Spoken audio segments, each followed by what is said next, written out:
Olá pessoal, essa semana eu estou fazendo um desenho de um gato esfinx e eu estou usando o pastel de cera aquarelável Neocolor 2 da Caran d'Ache. Eu já vi ele sendo comparado com giz de cera, como se ele fosse uma versão profissional do material escolar mesmo, mas também vi ele sendo comparado com o pastel oleoso, que acho que era o que a marca queria, já que a Caran d'Ache tem uma linha de pastel oleoso tradicional chamada Neocolor 1. Eu tenho esse kit há algum tempo, mas eu não sei vocês, se vocês já passaram por isso antes, mas esse material em particular eu guardei porque eu sentia que eu tinha que esperar para usar ele em alguma coisa especial. Isso é um pouco bobo, porque na verdade se você quer fazer um trabalho mais elaborado, você provavelmente vai optar por um material com o qual você já tenha familiaridade, que você já tenha usado antes e saiba o que esperar dele.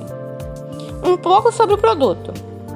Segundo como ele é descrito no site da Casa da Arte, o pastel aquarela Neocolor 2 da Caran d'Ache possui uma concentração elevada de pigmentos, proporcionando ao trabalho maior cobertura, cores brilhantes e excelente resistência à luz. A propriedade do Neocolor 2 faz com que esse material se adapte a diversas técnicas artísticas, podendo ser usado como pastel oleoso, podendo ser usado em diversas superfícies e é evidente que sua principal função é ser aquarelável. O giz Neocolor 2 é mais macio que um lápis aquarelável e mais denso que um pastel oleoso. Técnicas secas e úmidas podem ser aplicadas no mesmo trabalho. Cores claras cobrem cores escuras devido à sua forte pigmentação. Enfim, eu decidi testar e primeiro eu queria saber se eu podia de fato alcançar um efeito de pastel oleoso com ele. E foi isso que eu fiz com esse desenho. Eu sei que pode parecer meio bobo, já que o ponto principal desse material parece ser o fato de ele ser aquarelável, mas o que eu quero fazer com esse material num desenho futuro é ter essa mistura de técnicas secas e úmidas que o site da Casa da Arte cita. Ou seja, com partes usando sem água, o material a seco, como se usa o pastel oleoso tradicional, e partes aquareladas, e tentar gerar um contraste entre essas áreas. Eu já sei que esse material funciona como um pastel oleoso normal, quando usado a seco. Então eu já posso começar a ver como ele funciona com água e como eu posso incorporar essas duas formas de uso numa imagem só, para fazer o meu próximo trabalho. Sobre o desenho de hoje, eu achei essa foto no Instagram e eu vou pôr a imagem na tela. E eu me interessei principalmente pelas cores do gato em si, esse tom de rosado que ele tem, que eu até exagerei mais no meu desenho.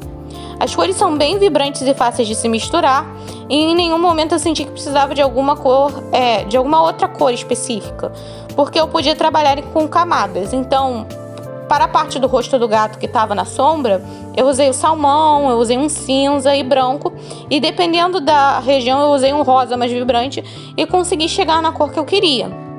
Aliás, esse kit que eu usei é de 30 cores e segundo a marca esse material está disponível em 126 cores. E procure antes de comprar, porque pelo que eu vi o preço varia bastante de site para site.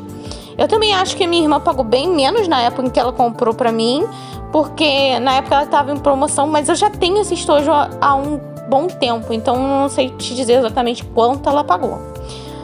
Mas se você quer usar essa ideia de ter áreas aquareladas e áreas com aparência de pastel oleoso, e já tem um kit de pastel oleoso normal e não quer necessariamente investir num produto novo, você provavelmente consegue replicar essa ideia usando a aquarela primeiro e depois aplicando o pastel oleoso por cima nas partes que você quer que tenha essa textura característica do pastel oleoso. Você precisa só se lembrar de que não pode usar a aquarela por cima do pastel oleoso tradicional, porque ele vai repelir a água, mas nada impede que você use esse método de pintar com a aquarela primeiro e trabalhar com pastel oleoso depois. Então você pode experimentar com essa ideia sem necessariamente comprar esse produto, já se você não tiver vontade mesmo de investir num produto mesmo, ou se você não tiver certeza se você vai gostar dessa mistura de técnicas.